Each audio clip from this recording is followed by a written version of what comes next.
Welcome students. सो आज हम class 11th का जो फर्स्ट चैप्टर हमने स्टार्ट किया था that is physical world units and measurement, इसका हम सेकंड टॉपिक पढ़ने जा रहे हैं which is dimension analysis. Last video में हमने डिस्कस किया था 4 फंडामेंटल फोर्सेस। फर्स्ट टॉपिक, ये हमारा सेकंड टॉपिक है इस चैप्टर का, डायमेंशन एनालिसिस। सो डायमेंशन एनालिसिस से पहले हमें कुछ बेसिक टर्म्स के बारे में पढ़ना होगा। फॉर एग्जाम्पल, सबसे पहले आपको पता होना चाहिए what do you mean bye a physical quantity. Physics में हम फिजिकल क्वांटिटी किसे कहते हैं, ठीक है। ऐसी कोई भी क्वांटिटी जिसको आप मेजर कर सकते हो उसको हम बोलते हैं फिजिकल क्वांटिटी, ठीक है। Any quantity which can be measured directly और इनडायरेक्टली, ठीक है। Any quantity which can be measured is called a physical quantity. For example, distance. क्या डिस्टेंस को आप मेजर कर सकते हो? यस, हमारे पास इंस्ट्रूमेंट हैं, स्केल्स हैं, स्केल की हेल्प से हम क्या कर सकते हैं, डिस्टेंस को मेजर कर सकते हैं। So anything which we can measure is known as physical quantity, so distance is a physical quantity. Similarly speed, गाड़ियों में आप देखते हो स्पीडोमीटर लगा होता है, वो आपको स्पीड की वैल्यू देता है, ठीक है। So speed can also be measured, so it is also a physical quantity. Similarly area आप मेजर कर सकते हो, किसी चीज़ की वॉल्यूम मेजर कर सकते हो, ठीक है। एक्सेलरेशन मेजर कर सकते हो, किसी ऑब्जेक्ट पे कितनी फोर्स लग रही है वो मेजर कर सकते हो, एंड सो ऑन, ठीक है। ये सभी किसकी एग्जांपल हैं? ये सभी फिजिकल क्वांटिटीज हैं because we can measure them. Any quantity which can be measured is known as physical quantity, ठीक है। अब कितनी होंगी फिजिकल क्वांटिटी? फिजिक्स में आप हजारों फिजिकल क्वांटिटीज के बारे में पढ़ोगे, सभी का नाम हम यहाँ नहीं लिख सकते, इसलिए हमने कुछ एग्जाम्पल्स दे दी। अब ये जो फिजिकल क्वांटिटी होते हैं ये दो टाइप्स की होती हैं। First is fundamental quantities, fundamental quantities, and second derived quantities, derived quantities, fundamental quantities. So physical quantities are of two types, fundamental quantities and derived quantities. नाम से ही पता चल रहा है फंडामेंटल का मीनिंग क्या होता है, जो बेसिक हमारी क्वांटिटी होगी, ठीक है, जिसको यूज करके हम दूसरी क्वांटिटीज को डिराइव करेंगे, उनको हम बोलते हैं फंडामेंटल क्वांटिटीज। सो फंडामेंटल क्वांटिटीज कौन सी हो जाएंगी? जो बेसिक क्वांटिटीज होंगी, ठीक है। हमारे पास 7 फंडामेंटल क्वांटिटीज होती हैं। कितनी फंडामेंटल क्वांटिटीज होती हैं? 7। कौन कौन सी? सबसे पहले आ जाएगा आपका लेंथ या डिस्टेंस बोलो, ठीक है, डिस्टेंस या लेंथ एक ही बात है। Second is mass, third is time, fourth is temperature, fifth is electric current,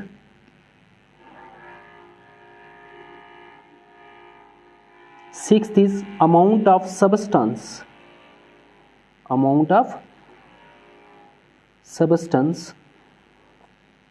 and the last one is luminous intensity,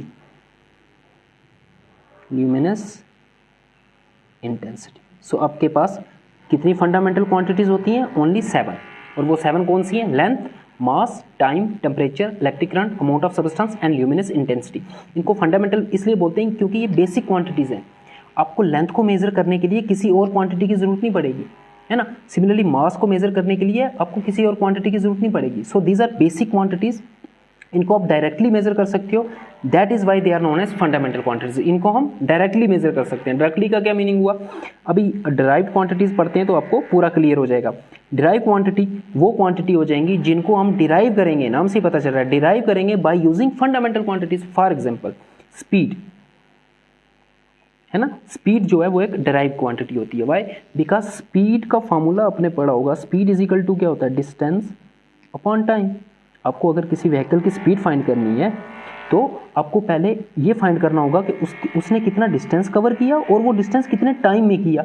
ये दोनों चीज़ें मेजर करोगे पहले आप, फिर इनको डिवाइड करोगे, डिवाइड करने पे जो आंसर आएगा वो उस व्हीकल की स्पीड हो जाएगी। सो स्पीड मेजर करने के लिए आपको पहले डिस्टेंस और टाइम मेजर करना होगा। इट मीन्स स्पीड जो क्वांटिटी है वो डिपेंड करती है किस पे? डिस्टेंस पे और टाइम पे। और डिस्टेंस और टाइम दोनों कौन सी क्वांटिटी है? देखो यहाँ पे डिस्टेंस मीन्स लेंथ और टाइम यहाँ पे है, दैट इज फंडामेंटल क्वांटिटीज है। इट मीन्स ये वाली क्वांटिटी डिराइव हुई है by using the fundamental quantities, that is why this quantity is known as derived quantities. अब क्लियर हो गया होगा। फंडामेंटल जो बेसिक, जिनको मेजर करने के लिए कोई और क्वांटिटी की जरूरत नहीं पड़ेगी। फॉर एग्जांपल अगर आपको किसी की लेंथ मेजर करनी है तो उसके लिए आपको मास की जरूरत नहीं पड़ेगी, उसके टाइम की जरूरत नहीं पड़ेगी, टेम्परेचर की जरूरत नहीं पड़ेगी, ठीक है। किसी और क्वांटिटी की आपको जरूरत नहीं पड़ने वाली अगर आपको किसी की लेंथ फाइंड करनी है। So it is a basic so it is a fundamental quantity. But जो डिराइव्ड क्वांटिटीज़ होती हैं उनको उनकी वैल्यू फाइंड करने के लिए आपको फंडामेंटल क्वांटिटीज़ को पहले फाइंड करना होगा, फिर जाके उनकी वैल्यू निकलेगी। फॉर एग्जांपल एक डिराइव्ड क्वांटिटी हम और लेते हैं डेंसिटी। डेंसिटी पढ़ा होगा आपने, what do you mean by density? Mass per unit volume. किसी ऑब्जेक्ट के एक यूनिट वॉल्यूम में कितना मास है वही उसकी डेंसिटी होती है।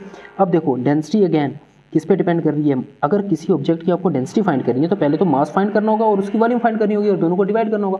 और मास जो है वो तो फंडामेंटल क्वांटिटी है, देखो यहाँ पे। और वॉल्यूम का फॉर्मूला होता है लेंथ क्यूब।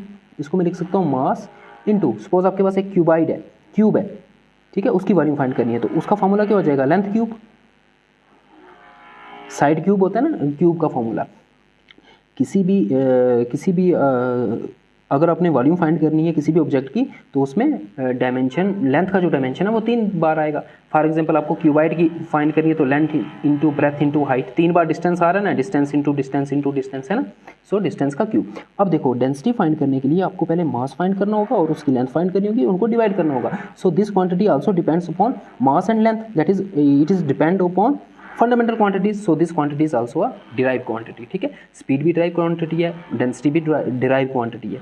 और फंडामेंटल क्वांटिटी सिर्फ ये होती हैं, आपको यही याद रखनी है, 7 फंडामेंटल क्वांटिटीज। इनके अलावा जितनी भी क्वांटिटीज आप फिजिक्स में पढ़ोगे, हज़ारों क्वांटिटीज पढ़ोगे, ठीक है, मोमेंटम, फोर्स, वेलोसिटी, एक्सेलरेशन, ठीक है, वो सारी की सारी क्वांटिटीज डिराइव की जाएंगी बाय यूजिंग फंडामेंटल क्वांटिटीज। और इसलिए उन क्वांटिटीज को हम क्या नाम देंगे? डिराइव क्वांटिटीज, ठीक है। फॉर एग्जाम्पल फोर्स में कुछ यहाँ पे लिख रहा हूँ, विस्कोसिटी लिक्विड की एक प्रॉपर्टी होती है, ठीक है, acceleration, these all are the derived quantities because इनकी वैल्यू फाइंड करने के लिए ये डिपेंड करती हैं किस पे? फंडामेंटल क्वांटिटीज पे। So clear, what is a physical quantity? Any quantity which can be measured directly or indirectly is known as a physical quantity. Physical quantity are of 2 types, fundamental and derived. Fundamental हो जाएंगी जो basic होंगी, जिनको major करने के लिए किसी और क्वांटिटी की जरूरत आपको नहीं पड़ने वाली, ठीक है। सो 7 फंडामेंटल क्वांटिटीज होती हैं, length, mass, time, temperature, electric current, amount of substance. ये केमिस्ट्री में पढ़ोगे, अमाउंट ऑफ सबस्टेंस, किसी सबस्टेंस में कितनी अमाउंट है, इसको नंबर ऑफ मोल्स में हम रिप्रेजेंट करते हैं, ठीक है। ल्यूमिनस इंटेंसिटी होता है कि कितनी हीट प्रोड्यूस कर रही है कोई चीज़, उस हीट की इंटेंसिटी क्या है, उसी को ल्यूमिनस इंटेंसिटी बोलते हैं, ठीक है। फिजिक्स में जो आपको यूज़ होने वाली है 11th की फिजिक्स में, आपको ये 3 फंडामेंटल क्वांटिटीज ज़्यादा यूज़ होंगी। कौन सी? लेंथ, मास एंड टाइम, ठीक है। हम इन पे ध्यान देंगे, ये कम यूज़ होंगी, लेंथ, मास एंड टाइम। अब ये फिजिकल क्वांटिटी है, मैंने बताया सारी फंडामेंटल, और ये डिराइव्ड है। अगर आपको डिराइव क्वांटिटी की वैल्यू फाइंड करनी है, फॉर एग्जांपल आपको स्पीड की वैल्यू फाइंड करनी है, तो आपको पहले डिस्टेंस फाइंड करना होगा और टाइम, और उन दोनों को डिवाइड करना होगा तो स्पीड आएगा। तो स्पीड तो मेजर कर सकते हैं हम, अगर हम डिस्टेंस मेजर कर सकें और टाइम मेजर कर सकें।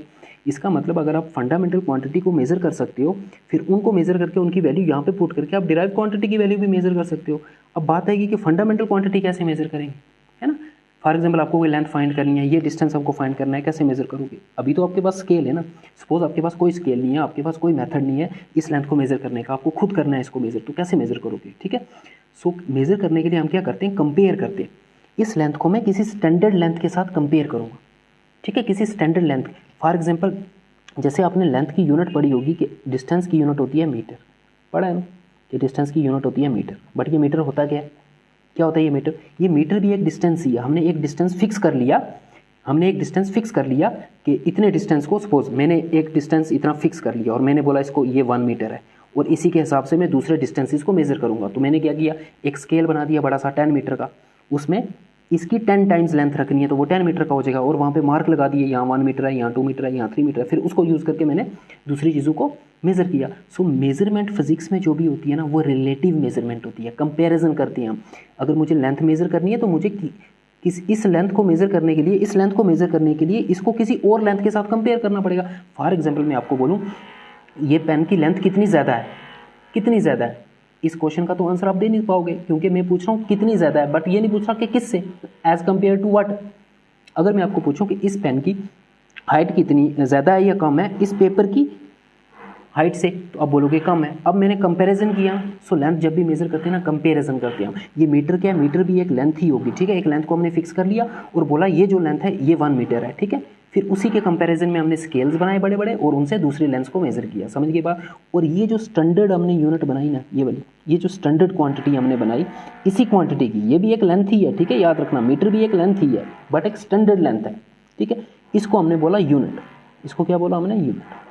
It is known as unit. ठीक है। सो यूनिट क्या होती है, यूनिट वही क्वांटिटी होती है जिसको आप मेज़र कर ले हो, ठीक है, बट वो स्टैंडर्ड होती है, उसको यूज़ करके हम इसको उसके साथ इसको कंपेयर करते हैं, ठीक है, उसके साथ इसको कंपेयर करते हैं कि इसका कितना टाइम्स है। फॉर एग्जांपल आपके पास एक स्टिक है और उसकी लेंथ 2 मीटर है, उसकी लेंथ 2 मीटर है। क्या मीनिंग हुआ, इसका मीनिंग हुआ कि वो जो 1 मीटर लेंथ हमने फिक्स की थी, ये जो 1 मीटर लेंथ हमने फिक्स की थी, ये इसके 2 टाइम्स ज़्यादा है। तो इसकी लेंथ हमने फाइंड की, इसके कंपैरिजन में फाइंड की ना, इससे ये 2 टाइम्स बड़ा है।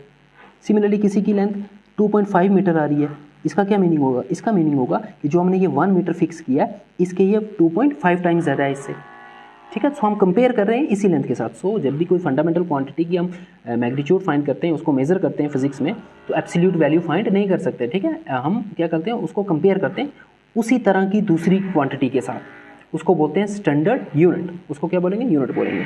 तो लेंथ की यूनिट होती है मीटर, मास की आपको पता होगी किलोग्राम, ठीक है, एसआई यूनिट्स, टाइम की होती है सेकंड, ठीक है, टेम्परेचर को मेजर करते हैं केल्विन, ये एसआई यूनिट्स।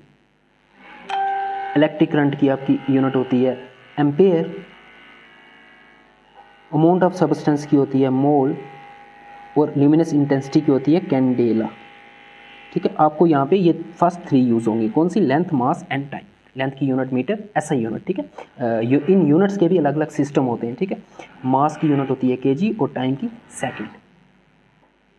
सो अब हम आते हैं डायमेंशन एनालिसिस पे। डायमेंशन एनालिसिस में हम क्या करते हैं, वो जो यूनिट्स मैंने बताई ना कि डिस्टेंस को हम मेज़र करते हैं मीटर में, ठीक है, टाइम को सेकंड में और मास को केजी में, ठीक है। अब ये जो 3 डायमेंशन है ना, ये मेन है आपके, कौन से, लेंथ, मास एंड टाइम। इसका ज़्यादा यूज़ होगा फिजिक्स में। कौन कौन सी fundamental quantities, length, mass and time.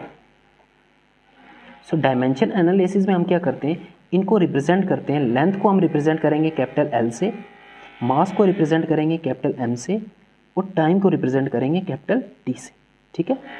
Length को हम रिप्रेजेंट करेंगे कैपिटल एल से, मास को कैपिटल एम से, और टाइम को कैपिटल टी से। और फिर उस फिजिकल क्वांटिटी में बताएंगे कि कितना वो लेंथ पे डिपेंड कर रही है, अगर तो उसमें लेंथ भी आएगी तो कितने टाइम्स लेंथ आ रही है, उसमें एल की पावर क्या आ रही है।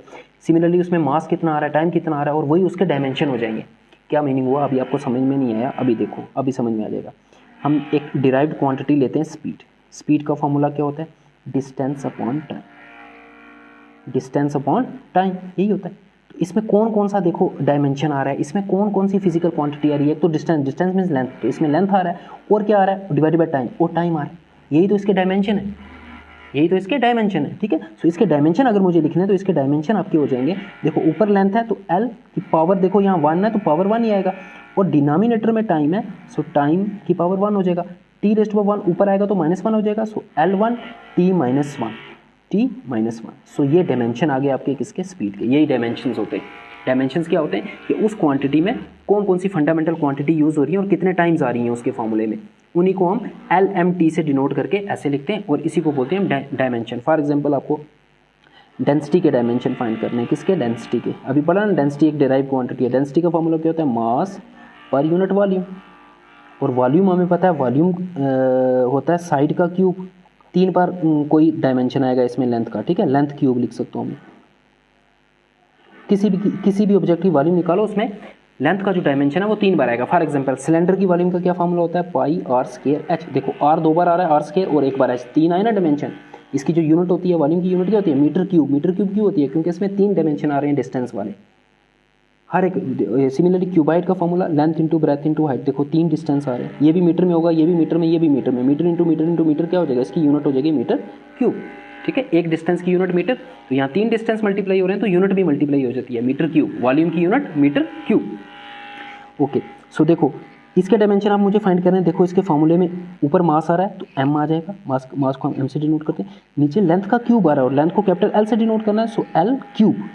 अब ये ऊपर आएगा जब L तो इसकी पावर नेगेटिव हो जाएगी, सो M1 पावर कुछ नहीं तो 1 लिख सकते हो, and L -3। These are the dimensions of density, ठीक है। सिमिलरली आपको कोई भी फिजिकल क्वांटिटी गिवन हो, आप उसके डायमेंशन लिख सकते हो, ठीक है। डायमेंशन हमें ये बताते हैं कि उस फिजिकल क्वांटिटी में लेंथ कितनी बार आ रही है, मास कितना बार आ रहा है और टाइम कितनी बार आ रहा है। मतलब उसमें फंडामेंटल क्वांटिटीज कौन कौन सी आ रही हैं और कितनी बार आ रही है, कौन कौन सी आ रही है और कितनी बार आ रही है, और किसके डायरेक्टली प्रोपोर्शन है और किसके इनवर्सली प्रोपोर्शन है। जैसे यहाँ पे देखो डेंसिटी m पावर पॉजिटिव है ना इसकी, मतलब ये मास के डायरेक्टली प्रोपोर्शन है, और यहाँ पावर नेगेटिव है मतलब ये डिनोमिनेटर में था तभी ऊपर है, और इसके इन्वर्सली प्रोपोर्शन है। सो ये हमें डायमेंशन बताते हैं। फॉर एग्जांपल आपको डायमेंशन फाइंड करने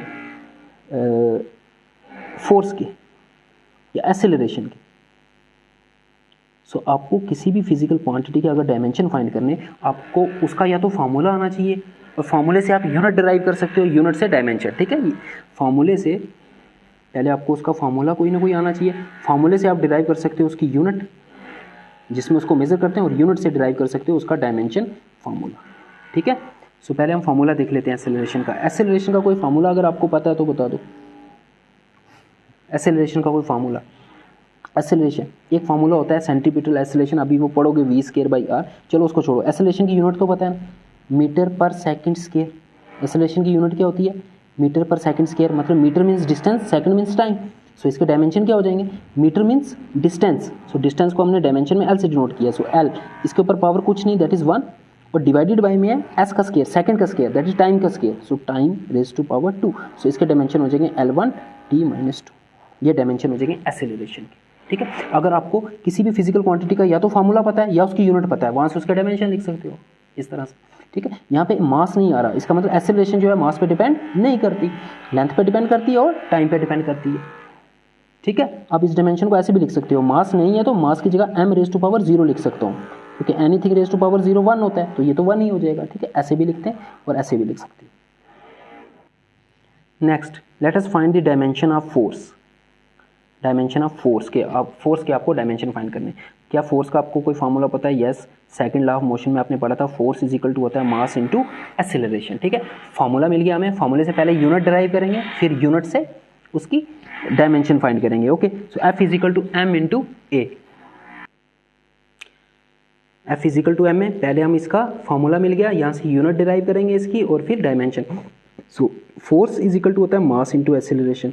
सो इसकी यूनिट क्या हो जाएगी? देखो, मास की यूनिट होती है kg, और एक्सेलरेशन की यूनिट अभी बताई मैंने मीटर पर सेकंड स्क्वायर। सो ये आपकी यूनिट आ गई किसकी? 4 की। It is the SI unit of force, SI unit of force. But आप बोलोगे फोर्स की यूनिट तो न्यूटन होती है, इसी को नाम दिया हमने क्या? न्यूटन, ठीक है। इसी यूनिट को नाम दिया हमने क्या? न्यूटन। बट एक्चुअल में यूनिट ये है, बेसिक यूनिट तो ये है, आपको ये याद रखनी है कि फोर्स की यूनिट होती है kg मीटर पर सेकंड स्क्वायर, और इसी को हम शॉर्ट में नाम दिया न्यूटन, ठीक है। न्यूटन भी बोल सकते हैं। फॉर एग्जांपल आपके पास कोई फोर्स है, आपको फोर्स गिवन है 5 न्यूटन, सो उसको 5 न्यूटन भी लिख सकते हो, और 5 न्यूटन की जगह आप kg मीटर पर पूरी यूनिट भी लिख सकते हो। ये पूरी यूनिट ये है, बेसिक यूनिट ये है kg मीटर पर सेकंड स्क्वायर। इस पूरी यूनिट को फिर शॉर्ट में नाम दिया न्यूटन, ओके।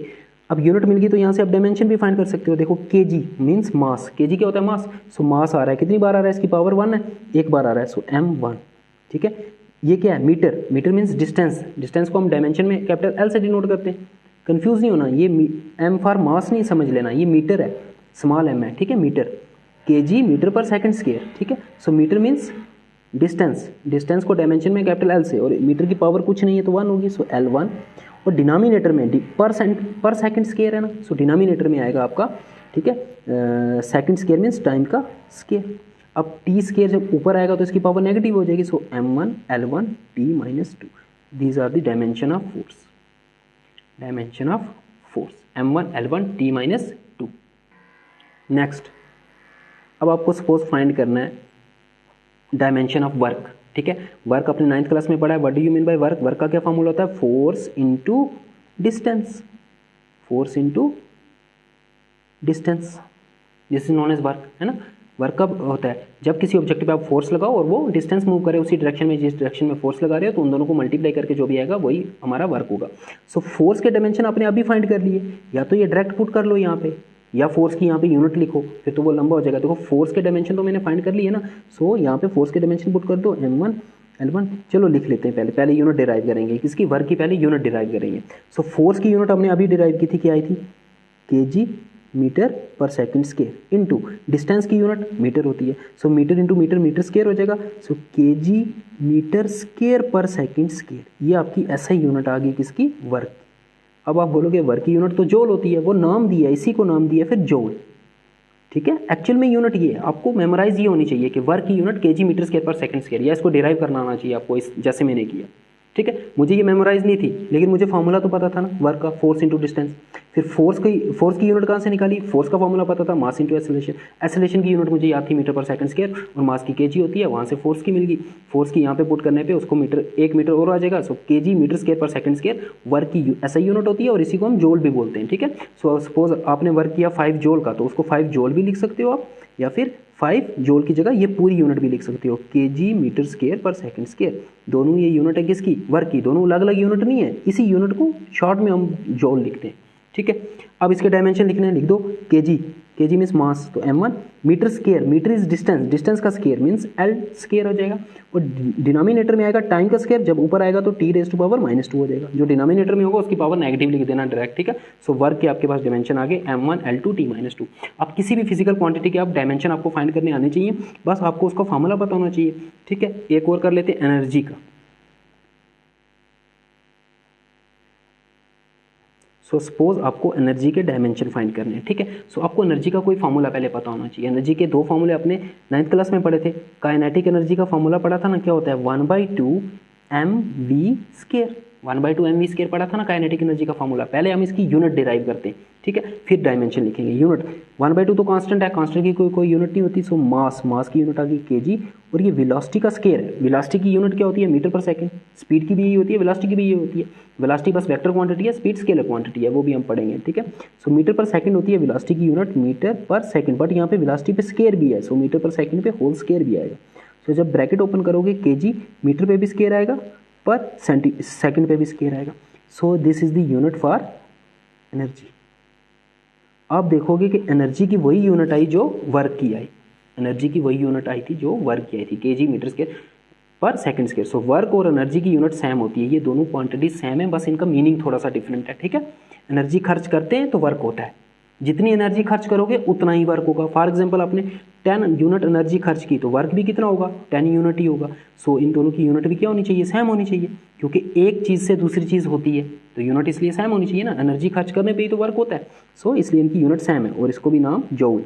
सो एनर्जी की यूनिट भी जूल होती है और वर्क की भी जूल होती है, तो डायमेंशन भी फिर सेम ही आएंगे, लिखने की जरूरत नहीं, यही डायमेंशन आएंगे m1 l2 t-2। अब कुछ क्वांटिटीज़ के डायमेंशन सेम भी होते हैं, ये भी याद रखना, कभी MCQ में पूछ लेते हैं। ठीक है, सो वर्क और एनर्जी के डायमेंशन सेम होते हैं। अब एनर्जी के डायमेंशन आप दूसरे फार्मूले से भी डिराइव कर सकते हो। फॉर एग्जांपल आपको पोटेंशियल एनर्जी का फार्मूला पता है, mg/h होता है। पोटेंशियल एनर्जी क्या होता है, अगर ग्राउंड से किसी ऑब्जेक्ट को आपने किसी हाइट पे रखा हुआ है, तो उसमें एक एनर्जी स्टोर हो जाती है which is known as potential energy, और वो किसके इक्वल होती है, उस बॉडी का mass into acceleration due to gravity into वो ग्राउंड से कितनी हाइट पे है। ठीक है, ये हाइट, ये ग्राउंड से कितनी हाइट पे है, इसका मास, और इस पर जो एक्सेलरेशन ड्यू टू ग्रेविटी लगेगी ना, जब इसको मैं यहाँ से छोड़ूंगा, देखो ये खुद ब खुद नीचे जा रहा है। खुद ब खुद नीचे तभी जाएगा जब इसके पास अपनी एनर्जी स्टोर होगी, है ना, खुद ब खुद नीचे तभी जाए, तो उसी एनर्जी को बोलते हैं potential energy which is equal to mgh। अब यहाँ से डिराइव कर लो, इसकी यूनिट पहले डिराइव कर लेते हैं। सो मास की यूनिट केजी, एक्सेलरेशन, यह है तो एक्सेलरेशन ही है ना, acceleration due to gravity, acceleration force की वजह से आती है। ठीक है, और यहाँ पे फोर्स लग रही है ग्रेविटेशनल फोर्स, ग्रेविटेशनल फोर्स की वजह से जो एक्सेलरेशन होती है उसको एक्सेलरेशन ड्यू टू ग्रेविटी बोलते हैं। तो यूनिट तो सेम ही रहेगी, मीटर पर सेकंड स्क्वायर, एक्सेलरेशन की यूनिट होती है मीटर पर सेकंड स्क्वायर, और इंटू हाइट, हाइट एक डिस्टेंस है, तो इसकी यूनिट क्या हो जाएगी, मीटर।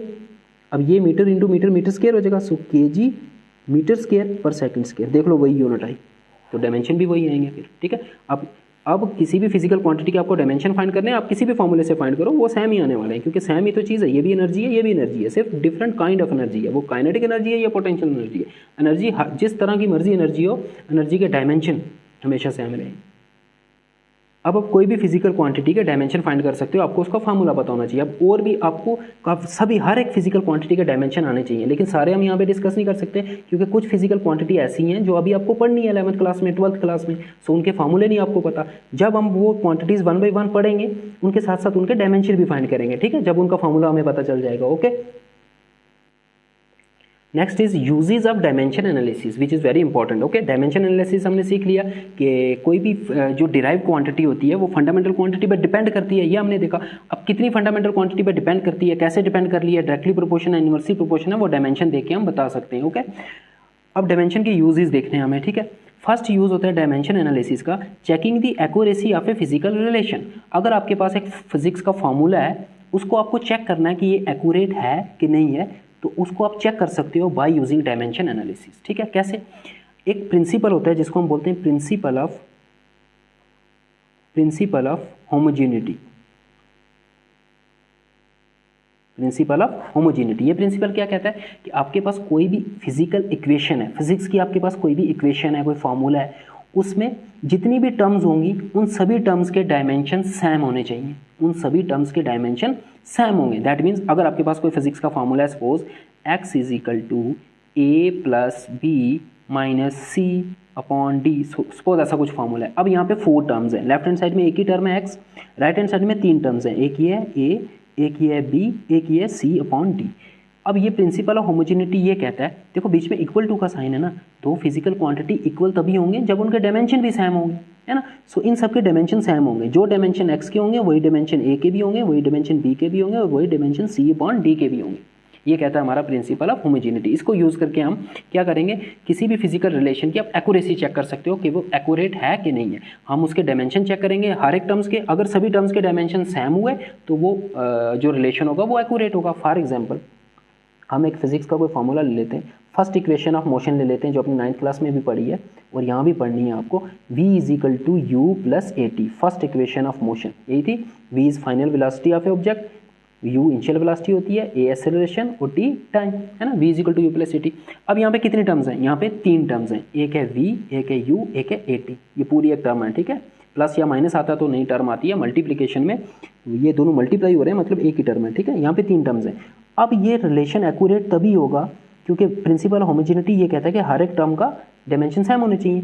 अब ये रिलेशन एक्यूरेट तभी होगा जब इसमें जितनी भी टर्म्स हैं उन सब के डायमेंशन सेम होंगे। और यहाँ पे 3 टर्म्स हैं, एक है v, एक है u, एक है ए टी। अब इनके डायमेंशन हम फाइंड करेंगे, अगर इन तीनों के डायमेंशन सेम आए तो ये रिलेशन एक्यूरेट है। So first use of dimension analysis is, हम किसी भी फिजिकल रिलेशन की एक्यूरेसी चेक कर सकते हैं। सो डायमेंशन फाइंड करो, v क्या है, फाइनल वेलोसिटी, तो वेलोसिटी ही है। अब डायमेंशन आपको फाइंड करने आने चाहिए जल्दी से। वेलोसिटी की यूनिट मीटर पर सेकंड, तो डायमेंशन क्या हो जाएंगे, मीटर मींस डिस्टेंस L1 और पर सेकंड है तो t -1, L t -1। u क्या होता है, L1 लिखो या पावर में 1 ना भी लिखो तो वो उसका मीनिंग 1 नहीं होता कि पावर 1 है, लिख भी सकते हो चाहे तो L1 t -1। u क्या है, u इज इनिशियल वेलोसिटी है तो वेलोसिटी ही ना, इसकी यूनिट भी क्या होगी, मीटर पर सेकंड ही होगी।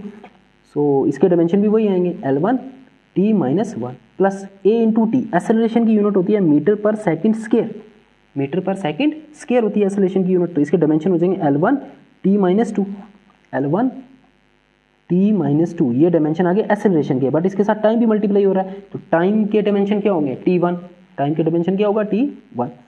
अब देखो यहाँ पे L1 t -1 is equal to L1 t -1 plus यहाँ देखो ये t और t इन दोनों का बेस सेम है तो पावर ऐड हो जाएंगे।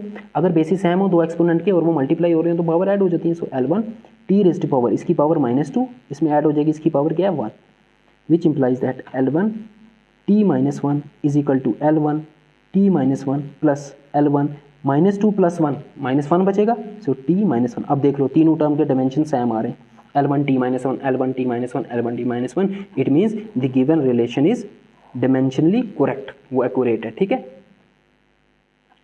ओके, एक एग्जांपल और ले लेते हैं। Time period of simple pendulum का फॉर्मूला होता है 2 pi square root of L upon G. ये फॉर्मूला होता है किसका, time period of simple pendulum, ठीक है। सिंपल पेंडुलम का टाइम पीरियड होता है कि एक वो कितने टाइम में एक साइकिल कंप्लीट करेगा अपनी ऑसिलेशन का, वो उसका टाइम पीरियड होता है। हमें सिर्फ यहाँ डायमेंशन चेक करने हैं, ज़्यादा डिटेल में नहीं जाना है। ओके, सो यहाँ पे लेफ्ट हैंड साइड में भी एक ही टर्म है और राइट हैंड साइड में भी एक ही टर्म है, ये पूरी एक ही टर्म है क्योंकि बीच में कोई प्लस माइनस नहीं है, सभी मल्टीप्लाई हो रही है टर्म्स। सो डायमेंशन लिखो, टी के डायमेंशन क्या होंगे, t1, यहाँ पे 2 पाई तो कांस्टेंट है, सो इसका डायमेंशन कुछ नहीं होगा। कांस्टेंट जो नंबर होता है वो डायमेंशन लेस होते हैं, उनका कोई डायमेंशन नहीं होता। L इज अ लेंथ, तो लेंथ का डायमेंशन क्या होगा, ये लेंथ ऑफ पेंडुलम होती है, ठीक है। और नीचे acceleration due to gravity, acceleration due to gravity है तो एक्सेलरेशन की यूनिट अभी बताई थी मीटर पर सेकंड स्क्वायर, और इसके डायमेंशन L1 t -2। देखो L1 हो गया cancel, t1 is equal to आपके पास क्या बचा, square root of L1 cancel तो यहाँ 1 बचा और डिनोमिनेटर में क्या बचा, t raise to power -2, which implies that left hand side में क्या है, t raise to power 1 is equal to square root of, अब ये t रेज़ टू पावर -2 है, ऊपर आएगा तो +2 हो जाएगा, t रेज़ टू पावर +2 हो जाएगा। अब t के ऊपर स्क्वायर भी है, रूट भी है, स्क्वायर और square root cancel, so t1 is equal to यहाँ भी अब पावर कितनी, क्योंकि स्क्वायर तो कैंसिल हो गया रूट के साथ, यहाँ भी पावर बची 1। सो लेफ्ट हैंड साइड और राइट हैंड साइड के डायमेंशन सेम है, it means this equation is dimensionally correct. So ये फर्स्ट यूज़ था किसका, डायमेंशन एनालिसिस का। किसी भी फिजिकल रिलेशन की आप एक्यूरेसी चेक कर सकते हो। उसके लिए क्या करना है, उस रिलेशन में जितनी भी टर्म्स हैं उन सबके डायमेंशन सेम होने चाहिए। अगर सेम आए वो डायमेंशनली करेक्ट होगा, ठीक है। अब यहाँ पे मैंने दो इक्वेशंस और लिखी हैं फिजिक्स की। ये सेकंड इक्वेशन ऑफ मोशन है, ये 9th क्लास में पढ़ी भी होगी। s equal to u t plus half AT square और acceleration equal to v square upon r होता है, ठीक है। इन दोनों को आपने खुद करना है। इनको क्या करना है, बाय यूजिंग डायमेंशन एनालिसिस आपको चेक करना है ये रिलेशन एक्यूरेट है कि नहीं। उसके लिए क्या करना है, जितनी भी टर्म्स लेफ्ट हैंड साइड में और राइट हैंड साइड में उनके डायमेंशन चेक करना इस तरह से। अगर डायमेंशन सेम हुए तो ये करेक्ट हो जाएगी, ठीक है। जैसे लेफ्ट हैंड साइड यहाँ एक टर्म है s, एक टर्म है ut और एक टर्म है हाफ AT स्क्वायर। हाफ के तो कोई डायमेंशन नहीं होंगे, यहाँ s मीन्स डिस्टेंस होता है, ठीक है। डिस्टेंस के डायमेंशन क्या हो जाएगा, L1 हो जाएगा। यहाँ वेलोसिटी के डायमेंशन डालना, यहाँ टाइम के हाफ, यहाँ एक्सेलरेशन के मैंने फाइंड करना बता दिया डायमेंशन, यहाँ टाइम के। और ये तीनों टर्म के अगर डायमेंशन सेम आए तो ये आपका प्रूफ हो जाएगा। Similarly acceleration is equal to v square by r। v यहाँ पे वेलोसिटी है और r डिस्टेंस है, ठीक है। रेडियस है ना, रेडियस जब सर्कुलर मोशन होता है तभी एक्सेलरेशन लगती है, centimetre acceleration. So radius means distance, distance means इसके डायमेंशन r का डायमेंशन क्या हो जाएगा, L1 ही हो जाएगा, ठीक है। सो ये आप खुद करोगे। सो एक बार रिवाइज कर लेते हैं क्या पढ़ा है। देखो डायमेंशन एनालिसिस का हमने एक यूज़ पढ़ा, दो यूज़ उसके और हैं वो हम नेक्स्ट वीडियो में पढ़ेंगे, ठीक है। वो लेंथी हैं थोड़े, तो अच्छे से समझ में आएगा, नहीं तो ये वीडियो लंबी हो जाएगी।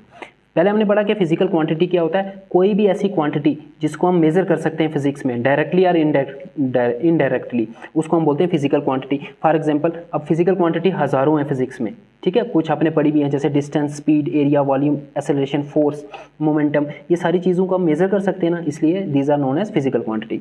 अब फिजिकल क्वांटिटीज़ दो टाइप्स की होती हैं, fundamental quantities and derived quantities. नाम से ही पता चल रहा है फंडामेंटल मतलब ये बेसिक क्वांटिटी होगी, ये किसी और पे डिपेंड नहीं करेगी। इसको मेजर करने के लिए कोई और क्वांटिटी आपको मेजर करने की जरूरत नहीं पड़ेगी। और फंडामेंटल क्वांटिटी कितनी होती है, 7, length, mass, time, temperature, electric current, amount of substance, luminous intensity. और मैंने ये भी बताया कि 11th की फिजिक्स में आपको ये तीन ज़्यादा यूज होंगी, लेंथ, मास एंड टाइम, ठीक है। डिराइव्ड क्वांटिटी कौन सी हो जाएंगी, ऐसी क्वांटिटी जिनको डिराइव करना पड़ता है by using the fundamental quantity. अब टोटल फिजिक्स में कितनी फिजिकल क्वांटिटीज हैं, बहुत ज़्यादा, ठीक है, हज़ारों, बट फंडामेंटल 7 ही हैं। इन्हीं को यूज़ करके दूसरी क्वांटिटी डिराइव होती है। फॉर एग्जांपल स्पीड का फॉर्मूला होता है distance upon time. So distance भी देखो क्या है, फंडामेंटल क्वांटिटी, टाइम भी क्या है, फंडामेंटल क्वांटिटी। सो अगर आपको स्पीड फाइंड करनी है, पहले ये दो फंडामेंटल क्वांटिटी फाइंड करनी होगी और इनको डिवाइड करना होगा, फिर स्पीड का आंसर आएगा। That means speed depends upon fundamental quantity, so speed is a derived quantity. ऐसी कोई भी क्वांटिटी जो फंडामेंटल क्वांटिटी पर डिपेंड करे वो डिराइव्ड क्वांटिटी होगी। और फंडामेंटल क्वांटिटी को फंडामेंटल क्यों बोलते हैं, क्योंकि ये किसी और पर डिपेंड नहीं करती, ठीक है, ये किसी और पर डिपेंड नहीं करेंगी। सिमिलरली डेंसिटी, मास पर यूनिट वॉल्यूम होता है, तो ये भी क्या आगे डिराइव। फोर्स का आपने फॉर्मूला पढ़ा है, फोर्स इज इक्वल टू, अभी हमने देखा मास इंटू एक्सेलरेशन, मास इंटू एक्सेलरेशन। देखो मास पे डिपेंड कर रहा है, एक्सेलरेशन की यूनिट हो जाएगी मीटर पर सेकंड स्क्वायर। अगर मैं यूनिट देखूँ इसकी, अभी हमने यूनिट डिराइव भी की थी, फोर्स की यूनिट हो जाएगी kg मीटर पर सेकंड स्क्वायर। यूनिट से आप देख सकते हो ये किस किस फंडामेंटल क्वांटिटी पे डिपेंड कर रहा है, ठीक है, क्योंकि यूनिट में हम सिर्फ फंडामेंटल क्वांटिटी, फंडामेंटल यूनिट्स लिखते हैं। देखो ये मास पे डिपेंड कर रहा है, मीटर मीन्स डिस्टेंस पे डिपेंड कर रहा है और टाइम पे डिपेंड कर रहा है। सो फोर्स को कैलकुलेट करने के लिए आपको मास फाइंड करना होगा, आपको डिस्टेंस फाइंड करना होगा, आपको टाइम भी फाइंड करना होगा, फिर जाके आप फोर्स फाइंड कर सकते हो। So it is also a derived quantity. फिर हमने देखा कि अगर आपको डिराइव क्वांटिटी को मेजर करना है तो उसके लिए फंडामेंटल क्वांटिटी को मेजर करना पड़ता है, क्योंकि डिराइव क्वांटिटी फंडामेंटल क्वांटिटी पे डिपेंड करती है, जैसे स्पीड जो है डिस्टेंस और टाइम पे डिपेंड करता है। और फंडामेंटल क्वांटिटी को मेजर करने का क्या तरीका है, फंडामेंटल क्वांटिटी को हम कंपैरिजन से मेजर करते हैं। कैसे मेजर करते हैं, कंपैरिजन से। इनकी एब्सोल्यूट वैल्यू नहीं बता सकते हम क्या करते हैं, अगर डिस्टेंस मेजर करना है तो हम पहले एक यूनिट फिक्स करते हैं जिसको हम मेज़र के लिए यूज़ करेंगे, उसको स्टैंडर्ड मान लेंगे, ठीक है।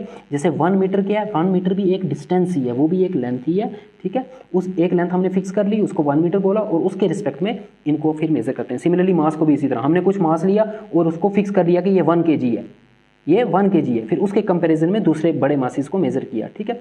और इनको बोलते हैं यूनिट्स। लेंथ की यूनिट मीटर, SI यूनिट, मास की kg, टाइम की सेकंड, टेम्परेचर की केल्विन, इलेक्ट्रिक करंट की एम्पियर, अमाउंट ऑफ सब्सटेंस की मोल एंड ल्यूमिनस इंटेंसिटी की कैंडेला। फिर हमने डायमेंशन एनालिसिस पढ़ा कि ये जो 3 क्वांटिटीज़ हैं फंडामेंटल क्वांटिटीज़, लेंथ, मास, टाइम, इनको हमने डिनोट किया लेंथ को L से, मास को कैपिटल M से और टाइम को T से। और किसी भी फिजिकल क्वांटिटी के आप डायमेंशन लिख सकते हो अगर उसका फार्मूला पता है या उसकी यूनिट पता है। For example speed is equal to distance upon time होता है, डिस्टेंस हमें पता है, लेंथ, और टाइम क्या है, टाइम को कैपिटल T से डिनोट किया। सो इसके डायमेंशन हो जाएंगे L1 अपॉन T1, L1 और T जब T ऊपर आएगा तो इसकी पावर नेगेटिव हो जाएगी, L1 T-1, ठीक है। इसकी स्पीड की यूनिट से भी इसके डायमेंशन फाइंड कर सकते हैं। स्पीड की यूनिट क्या होती है, मीटर पर सेकंड, यूनिट यहीं से फार्मूले से ही तो यूनिट आएगी। देखो डिस्टेंस की यूनिट मीटर अपॉन टाइम की यूनिट सेकंड, सो मीटर पर सेकंड किसकी यूनिट हो जाएगी, स्पीड। सो मीटर पर सेकंड, अब यहाँ से देखो मीटर क्या होता है, डिस्टेंस, सो L1 और second time that is divided by T1, T1 ऊपर आएगा तो L1 T-1। Similarly you can derive the dimensions of any physical quantity. अगर आपको उसका फॉर्मूला पता होना चाहिए, फॉर्मूले से पहले यूनिट डिराइव करोगे, यूनिट से डायमेंशन, ठीक है। फिर हमने कुछ क्वांटिटीज़ के डायमेंशन फाइंड किए, सभी के नहीं किए, उन्हीं के किए जिनके फार्मूले आपको पहले से पता थे, जो अपने 9th 10th क्लास में पढ़े हुए थे, ठीक है। बाकी हम जब क्वांटिटीज़ पढ़ेंगे उनके साथ उनके डायमेंशंस भी पढ़ेंगे। फिर हमने डायमेंशन एनालिसिस का फर्स्ट यूज़ पढ़ा कि इसको यूज़ करके हम किसी भी फिजिकल रिलेशन की एक्यूरेसी चेक कर सकते हैं। इसके 2 यूजेस हो रहे हैं, वो हम नेक्स्ट लेक्चर में डिस्कस करेंगे। और ये 2 क्वेश्चन आपके होमवर्क है, ये आपको खुद करने हैं।